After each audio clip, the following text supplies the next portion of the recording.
আসসালামু আলাইকুম। সুপ্রিয় শিক্ষার্থী, অনলাইন ক্লাসে তোমাদেরকে স্বাগতম। আমি আশা করছি তোমরা সবাই ভালো আছো এবং সুস্থ আছো এবং নিরাপদে আছো। আমিও আলহামদুলিল্লাহ ভালো আছি এবং সুস্থ আছি, নিরাপদে আছি।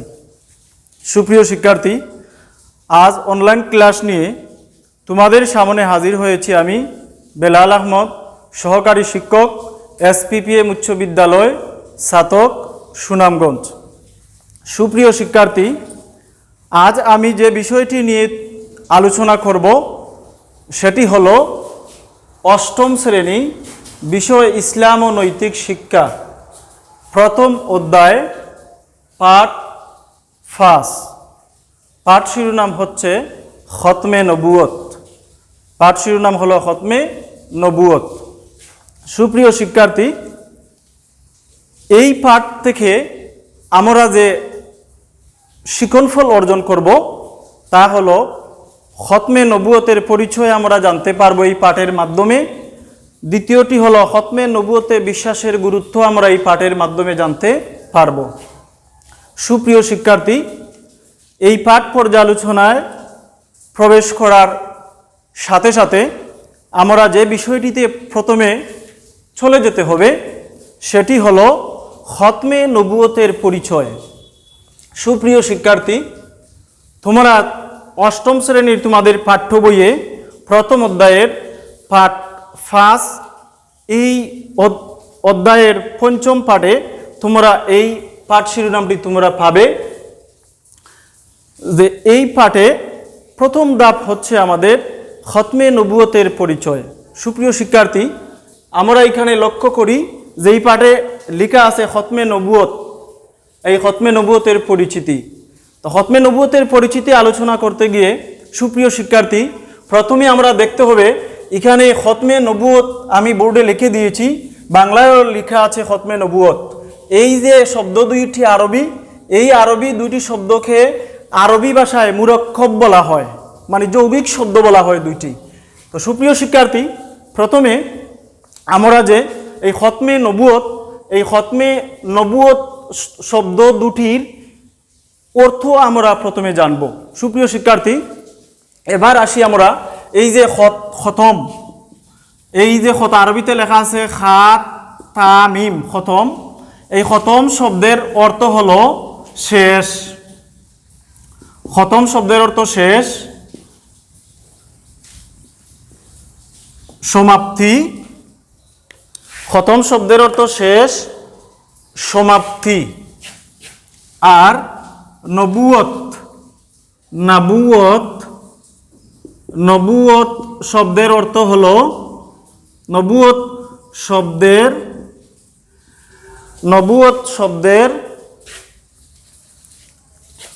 অর্থ, নবুয়ত শব্দের অর্থ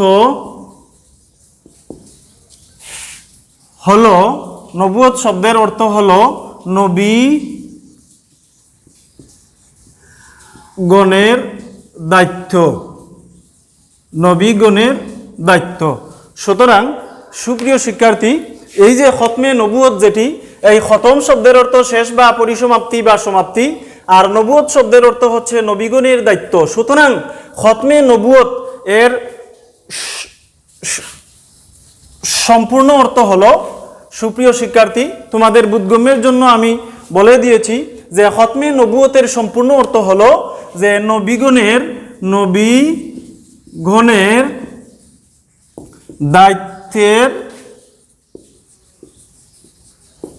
পরিসমাপ্তি, নবীগণের দায়িত্বের পরিসমাপ্তি। সুপ্রিয় শিক্ষার্থী, তোমরা বা আমরা এখন জানতে পারলাম যে খতমে নবুয়তের শাব্দিক অর্থ, খতম শব্দের অর্থ শেষ বা সমাপ্তি, আর নবুয়ত শব্দের অর্থ হচ্ছে নবীগণের দায়িত্ব। সুতরাং খতমে নবুয়তের অর্থ হলো নবীগণের দায়িত্বের পরিসমাপ্তি। সুপ্রিয় শিক্ষার্থী, এখন আমরা দ্বিতীয় ধাপে চলে যাব যে খতমে নবুয়ত কাকে বলে। আল্লাহ তাআলা মানব জাতির হেদায়েতের জন্য যুগে যুগে নবী রাসূল প্রেরণ করেছেন। এই ক্রমধারা শুরু হয় হজরতে আদম আলাইহিস সালাতু সালামের মাধ্যমে, আর এই ক্রমধারা শেষ হয় হজরত মুহাম্মদ সাল্লাল্লাহু আলাইহি ওয়াসাল্লামের আগমনের মাধ্যমে। স্বভাবত নবী রাসূলগণের আগমনের ধারাবাহিকতাকেই বলা হয় নবুয়তের ক্রমধারা, আর নবুয়তের এই ক্রমধারার পরিসমাপ্তিকে বলা হয় খতমে নবুয়ত। সুপ্রিয় শিক্ষার্থী, তোমাদের বোধগম্যের জন্য বা তোমাদের অনুধাবনের জন্য এই যে খতমে নবুয়ত, এই খতমে নবুয়তের সংজ্ঞাটি আমি আবার সংজ্ঞায়িত করছি যে নবী রাসূল আগমনের ধারাবাহিকতাকে বলা হয় নবুয়তের ক্রমধারা, আর এই নবুয়তের ক্রমধারার পরিসমাপ্তি বা নবুয়তের দায়িত্বের পরিসমাপ্তি বা পরিশেষ বা সমাপ্তিকে বলা হয় খতমে নবুয়ত। আর যার মাধ্যমে এ ক্রমধারা শেষ হয় তিনি হলেন খাতামুন নবীন, অর্থাৎ নবীগণের শেষ। যার মাধ্যমে এই খতমে নবুয়তের দ্বারাটি পরিসমাপ্তি ঘটে তাকে বলা হয় খাতামুন নবীন, আরবিতে বলা হয় খাতামুন নবীন, বাংলায় এর অর্থ হলো নবীগণের শেষ বা নবীগণের শেষজন।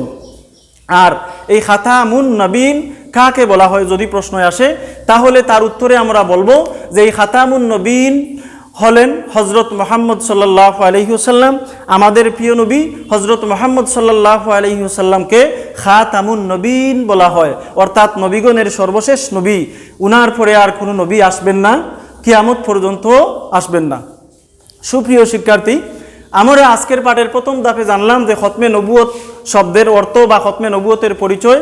তাহলে শাব্দিক অর্থগত দিক আমরা যদি বিশ্লেষণ করি, তাহলে আমরা শাব্দিক অর্থগত দিক বিশ্লেষণ করতে গিয়ে আমরা এটা জানলাম যে খতম শব্দের অর্থ শেষ বা সমাপ্তি, আর নবুয়ত শব্দের অর্থ হলো নবীগণের দায়িত্বের শেষ বা সমাপ্তি।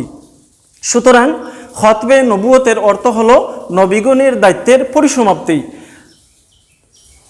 সুপ্রিয় শিক্ষার্থী, আমরা যদি এই খতমে নবুয়তের সংজ্ঞায় আমি আবার চলে যাই তোমাদের বোধগম্যের জন্য, যে যদি পরীক্ষায় আসে খতমে নবুয়ত বলতে কি বোঝায়, এই প্রশ্নের উত্তরে আমরা বলবো যে নবী রাসূলগণের আগমনের ধারাবাহিকতাকে বলা হয় নবুয়তের ক্রমধারা, আর নবুয়তের এই ক্রমধারার পরিসমাপ্তিকে বলা হয় খতমে নবুয়ত।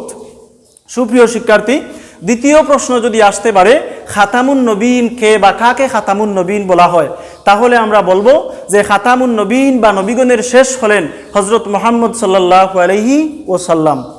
সুপ্রিয় শিক্ষার্থী, আমরা পাঠের প্রথম ধাপ আমরা বুঝলাম বা অনুধাবন করলাম। সুপ্রিয় শিক্ষার্থী, এখন আমি তোমাদেরকে নিয়ে আমাদের আজকের পাঠের দ্বিতীয় ধাপে চলে যাব, যে দ্বিতীয় ধাপে আজকে আমাদের আলোচনা হলো খতমে নবুয়তের তাৎপর্য। খতমে নবুয়তের তাৎপর্য। সুপ্রিয় শিক্ষার্থী, আমরা জানি বা আমরা অবগত আছি যে আমাদের প্রিয় নবী হজরত মুহাম্মদ সাল্লাল্লাহু আলাইহি ওয়াসাল্লাম হলেন সর্বশ্রেষ্ঠ ও সর্বশেষ নবী। তিনি হলেন খাতামুন নবীন। আগেই আমরা পড়েছি বা আগেই আমরা জানতে পেরেছি যে আখিরি জামানার নবী সাইয়্যিদুল মুরসালিন হজরত মুহাম্মদুর রাসূলুল্লাহ সাল্লাল্লাহু আলাইহি ওয়াসাল্লাম হলেন তিনি খাতামুন নবীন, মানে নবীগণের শেষ জন। তারপর আজ পর্যন্ত কোনো নবী আসেননি আর কিয়ামত পর্যন্ত আসবেন না। তার মাধ্যমে আল্লাহ তাআলা নবী রাসূলগণের আগমনের দ্বারা বন্ধ করে দিয়েছেন। আর সুতরাং খতমে নবুয়তের উপর বিশ্বাস করা আমাদের প্রত্যেকেরই অপরিহার্য, বিশ্বাস করতেই হবে। কেননা খতমে নবুয়তের প্রতি যদি আমাদের বিশ্বাস না থাকে তাহলে কোনো মানুষ ইমানদার বা মুমিন হতে পারবে না। সুতরাং সুপ্রিয় শিক্ষার্থী, এই খতমে নবুয়তের তাৎপর্যে আমরা এটাই অনুধাবিত হলাম বা বুঝতে পারলাম যে খতমে নবুয়তের তাৎপর্য অপরিসীম। আর এই খতমে নবুয়তের প্রতি বিশ্বাস স্থাপন করা প্রতিটি মানুষের ইমানের দাবি। কেননা এই খতমে নবুয়তের প্রতি যদি আমাদের বিশ্বাস না থাকে তাহলে আমরা ইমানদার বলে নিজেকে দাবি করতে পারবো না। তাই নিজেকে ইমানদার বলে দাবি করতে হলে তার পূর্ব শর্ত হলো খতমে নবুয়ত এর প্রতি বিশ্বাস বা খতমে নবুয়তের প্রতি তাৎপর্য বা বিশ্বাস থাকতে হবে। সুপ্রিয় শিক্ষার্থী, আজকে আমাদের তৃতীয় ধাপ পাঠ আলোচনার তৃতীয় ধাপটি হলো যে খতমে নবুয়তের প্রমাণ। এই যে খতমে নবুয়ত যে খাতামুন নবীন হজরত মুহাম্মদ সাল্লাল্লাহু আলাইহি ওয়াসাল্লাম হলেন খাতামুন নবীন বা সর্বশেষ নবী, এটির প্রমাণ আমরা আজকে জানবো যে খতমে নবুয়তের প্রমাণ। সুপ্রিয় শিক্ষার্থী, এই খতমে নবুয়তের প্রমাণে আমরা বলতে পারি যে মহানবী হজরত মুহাম্মদ সাল্লাল্লাহু আলাইহি ওয়াসাল্লাম ছিলেন সর্বশেষ নবী। তার মাধ্যমে নবুয়তের ক্রমধারা পরিপূর্ণতা লাভ করেছে। কোরআন হাদিসের বহু স্থানে এ বিষয়টি স্পষ্টভাবে বর্ণনা করা হয়েছে। সুপ্রিয় শিক্ষার্থী, প্রথমে আমরা খতমে নবুয়তের প্রমাণটি আমরা কোরআনের দৃষ্টিকোণ থেকে আমরা জানব। সুপ্রিয় শিক্ষার্থী, তোমরা তোমাদের পাঠ্য বই পৃষ্ঠা নম্বর 13-তে বা পঞ্চম অধ্যায়ে তোমরা খতমে পঞ্চম পাঠে প্রথম অধ্যায়ের পঞ্চম পাঠেই তোমরা এটা অনুধাবিত হবে বা দেখতে পারবে বা জানতে পারবে যে কোরআনের দৃষ্টিকোণ থেকে খতমে নবুয়তের প্রমাণ দেওয়া হয়েছে যে পবিত্র কোরআনে আল্লাহ তাআলা সরাসরি প্রিয় নবী হযরত মুহাম্মদ সাল্লাল্লাহু আলাইহি ওয়াসাল্লামকে খাতামুন নবীন বলে সম্বোধন করেছেন। আল্লাহ তাআলা বলেন, মা কানা মুহাম্মাদুন আবা আহাদিম মির রিজালিকুম ওয়ালাকির রাসূলুল্লাহি ওয়া খাতামান নবীন। এর অর্থ হলো মুহাম্মদ সাল্লাল্লাহু আলাইহি ওয়াসাল্লাম তোমাদের মধ্যে কোনো পুরুষের পিতা নন, বরং তিনি হলেন নবী ও সর্বশেষ রাসূল। তিনি হলেন নবী ও সর্বশেষ রাসূল। সুতরাং সুপ্রিয় শিক্ষার্থী, আমরা আল্লাহ তাআলার এই মহা উমীয় বাণী থেকে আমরা এটাই অনুধাবিত হলাম যে আমাদের নবী সাইয়্যিদুল মুরসালিন জনাবে মুহাম্মদুর রাসূলুল্লাহ সাল্লাল্লাহু আলাইহি ওয়াসাল্লাম হলেন খাতামুন নবীন, মানে নবীগণের শেষ। সুপ্রিয় শিক্ষার্থী, এবার আমরা হাদিসের দৃষ্টিকোণ থেকে আমরা এই খতমে নবুয়তের প্রমাণটি আমরা জানবো বা অনুধাবন করব। সুপ্রিয় শিক্ষার্থী, হাদিসের দৃষ্টিকোণ পর্যালোচনা করলে আমরা এটাই জানতে পারবো যে খতমে নবুয়তের প্রমাণ হিসেবে আল্লাহর হাবিব সাল্লাল্লাহু আলাইহি ওয়াসাল্লাম বহু হাদিসের প্রমাণ নিজেই দিয়ে গেছেন। আমরা আমাদের বোধগম্যের জন্য আল্লাহর হাবিব সাল্লাল্লাহু আলাইহি ওয়াসাল্লামের অসংখ্য গণিত মোবারক হাদিসখানা থেকে দুই একটি হাদিস আমি তোমাদের সামনে ব্যক্ত করব, যে হাদিসগুলো আমাদের পাঠ্য বইয়ে উল্লেখ আছে। সুপ্রিয় শিক্ষার্থী, মহানবী সাল্লাল্লাহু আলাইহি ওয়াসাল্লাম খাতামুন নবীন, এই খাতামুন নবীন সম্পর্কে তিনি নিজেই বলে দিয়েছেন যে আল্লাহর হাবিব সাল্লাল্লাহু আলাইহি ওয়াসাল্লাম বলেন, আনা খাতামুন নবীন লা নবিয়্যা বাদি। আল্লাহর হাবিব সাল্লাল্লাহু আলাইহি ওয়াসাল্লাম বলেন, আমি শেষ নবী, আমার পর আর কোনো নবী আসবেন না। এই হাদিসটি সহিহ মুসলিম শরীফের হাদিস। সুপ্রিয় শিক্ষার্থী, অন্য একটি হাদিসে আল্লাহর হাবিব সাল্লাল্লাহু আলাইহি ওয়াসাল্লাম এই খতমে নবুয়তের প্রমাণ তিনি তুলে ধরেছেন। আল্লাহর হাবিব সাল্লাল্লাহু আলাইহি ওয়াসাল্লাম বলেন, এই হাদিসটি বর্ণনা করেছেন হযরতে আনাস রাদিয়াল্লাহু তাআলা আনহু। সুপ্রিয় শিক্ষার্থী, আমি তোমাদের এই বোধগম্যের জন্য এই হাদিসটি তোমাদের সামনে আমি আলোকপাত করেছি যে এই হাদিসটি হলো আনা আনাসিন রাদিয়াল্লাহু তাআলা আনহু আন্নাহু ক্বালা রাসূলুল্লাহি সাল্লাল্লাহু আলাইহি ওয়াসাল্লাম ইন্নার রিসালাতা ওয়ান নবুওয়াতা কাদ ইনকাতাত ফালা রাসূলা বাদি ওয়ালা নাবিয়্যা। আল্লাহর হাবিব সাল্লাল্লাহু আলাইহি ওয়াসাল্লাম বলেন যে নিশ্চয় রিসালত ও নবুয়তের দরজা আল্লাহ তাআলা বন্ধ করে দিয়েছেন, অর্থাৎ নবুয়ত ও রিসালতের দরজা বন্ধ করা হয়েছে। আর আমার পরে আর কোনো রাসূলও আসবেন না, আমার পরে কোনো নবীও আসবেন না। সুপ্রিয় শিক্ষার্থী, আল্লাহর হাবিব সাল্লাল্লাহু আলাইহি ওয়াসাল্লাম এই খতমে নবুয়তের প্রমাণ হিসেবে আরও একটি হাদিস তিনি উল্লেখ করেছেন। আল্লাহর হাবিব সাল্লাল্লাহু আলাইহি ওয়াসাল্লাম বলেন, এই হাদিসটি বর্ণনা করেছেন সর্বাধিক হাদিস বর্ণনাকারী রাওয়ী ইমাম আবু হুরায়রা রাদিয়াল্লাহু তাআলা আনহু। আন আবি হুরায়রা রাদিয়াল্লাহু তাআলা আনহু আনিন নবী সাল্লাল্লাহু আলাইহি ওয়াসাল্লাম ক্বাল কানাত বানু ইসরাঈলা তাসুসুহুমুল আম্বিয়া কুল্লামা হালাকা নবিয়ুন খালাফাহু নবিয়ুন ওয়া ইন্নাহু লা নাবিয়্যা বাদি। সুপ্রিয় শিক্ষার্থী, এই হাদিসের অর্থ হলো হযরতে আবি হুরায়রা রাদিয়াল্লাহু তাআলা আনহুতে বর্ণিত, তিনি বলেন আল্লাহর হাবিব সাল্লাল্লাহু আলাইহি ওয়াসাল্লাম ইরশাদ করেছেন যে বনী ইসরাঈলের কোনো নবী ইন্তেকাল করলে তার পরবর্তীতে আল্লাহ তাআলা আরও একজন নবী তার স্থলাভিষিক্ত করতেন, আর আমার পরে আর কোনো নবী বা কোনো রাসূল নেই। সুপ্রিয় শিক্ষার্থী, আমরা কোরআনের দৃষ্টিকোণ থেকে খতমে নবুয়তের প্রমাণ আমরা জানলাম, হাদিসের দৃষ্টিকোণ থেকেও আমরা খতমে নবুয়তের প্রমাণ জানলাম। সুপ্রিয় শিক্ষার্থী, এই যে খতমে নবুয়ত, এই খতমে নবুয়তের পরিচয় বা খতমে নবুয়তের গুরুত্ব বা প্রমাণ হিসেবে আল্লাহর হাবিব সাল্লাল্লাহু আলাইহি ওয়াসাল্লাম একটি হাদিসের উপমা স্বরূপ আমাদেরকে বোঝানোর জন্য বা সাহাবায়ে কেরামদেরকে বোঝানোর জন্য বা সমগ্র মানব জাতিকে বোঝানোর জন্য উপমা হিসেবে তিনি একটি হাদিস উল্লেখ করেছেন। সুপ্রিয় শিক্ষার্থী, এই হাদিসখানা তোমাদের পাঠ্য বইয়েও রয়েছে যে আল্লাহর হাবিব সাল্লাল্লাহু আলাইহি ওয়াসাল্লাম উপমা হিসেবে যে হাদিসটি তিনি ব্যক্ত করেছেন, এই হাদিসটি হলো যে আল্লাহর হাবিব সাল্লাল্লাহু আলাইহি ওয়াসাল্লাম বলেন যে একটি লোক একটি গড় বা একটি বাড়ি নির্মাণ করলো, এই গড়টি পুরাদমে সুসজ্জিত করলো, সুন্দর সুসজ্জিত করে সাজালো, কিন্তু এই গড়ের একটি কোণের বা একটি খুনায় একটি ইট পরিমাণ জায়গা সে ফাঁকা রেখে দিল।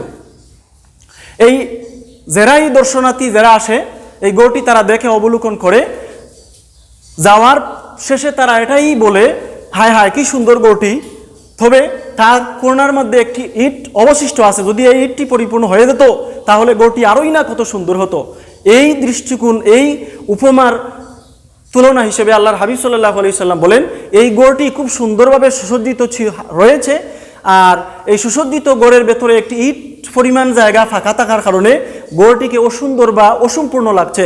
আর এই ফাঁকা ইট হচ্ছি আমি মুহাম্মদুর রাসূলুল্লাহ সাল্লাল্লাহু আলাইহি সাল্লাম। অর্থাৎ যে নবুয়তের ক্রমদার আল্লাহ তাআলা এই পৃথিবীতে মানব জাতির হেদায়েতের জন্য 1,24,000 মতান্তরে 2,24,000 নবী রাসূল পৃথিবীতে পাঠিয়েছেন পথহারা মানুষকে পথের সন্ধান দেওয়ার জন্য, আল্লাহ তাআলার পরিচয় মানুষের সামনে উদ্ঘাটন করার জন্য, তুলে ধরার জন্য।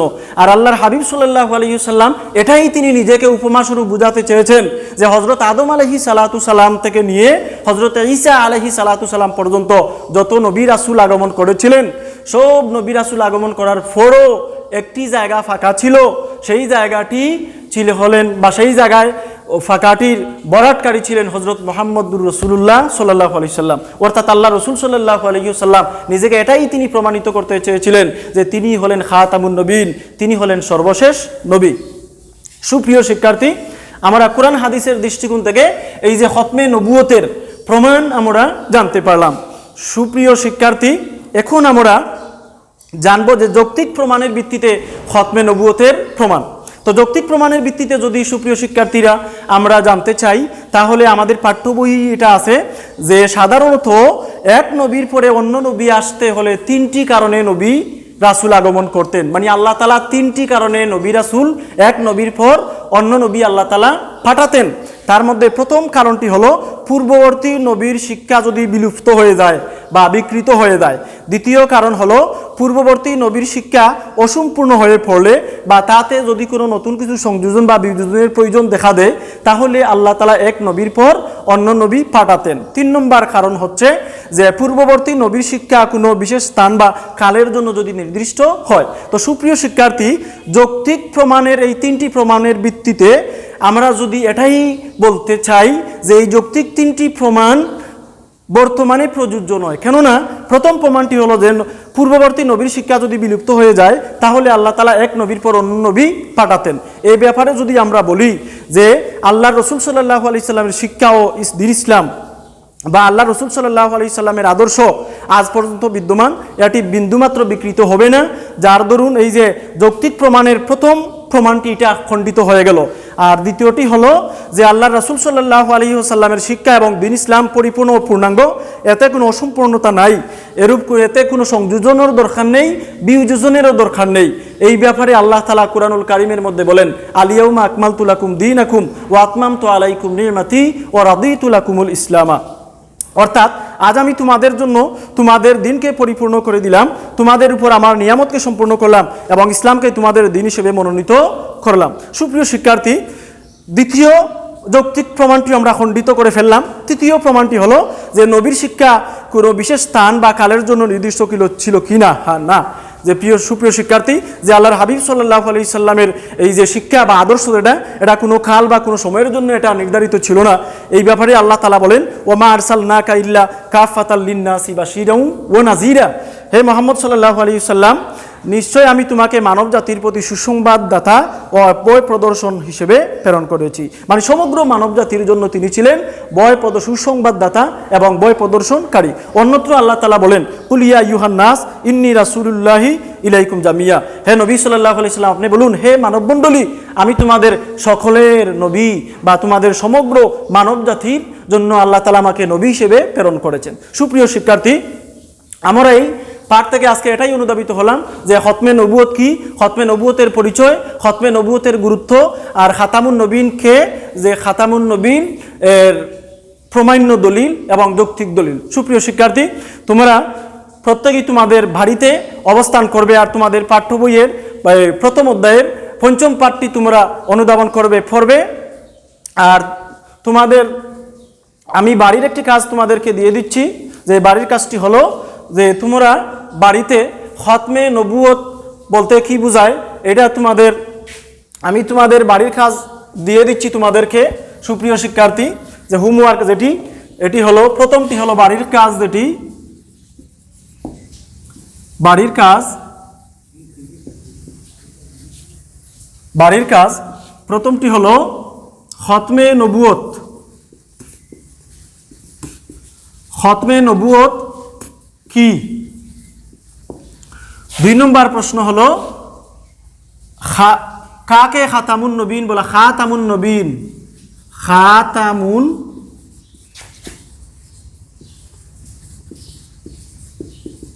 নবীন কাকে বলা হয় বা কাকে বলে? এই দুটি প্রশ্ন তোমরা বাসাতে পড়বা, আর স্কুল খোলার পরে তোমাদের ধর্মীয় শিক্ষকদেরকে ধর্মীয় শিক্ষকের মাধ্যমে এগুলা তোমরা মূল্যায়ন করবে। তো সুপ্রিয় শিক্ষার্থী, আমি আজকে বিদায় নিচ্ছি। তোমরা সবাই ভালো থাকো, সুস্থ থাকো। আসসালামু আলাইকুম।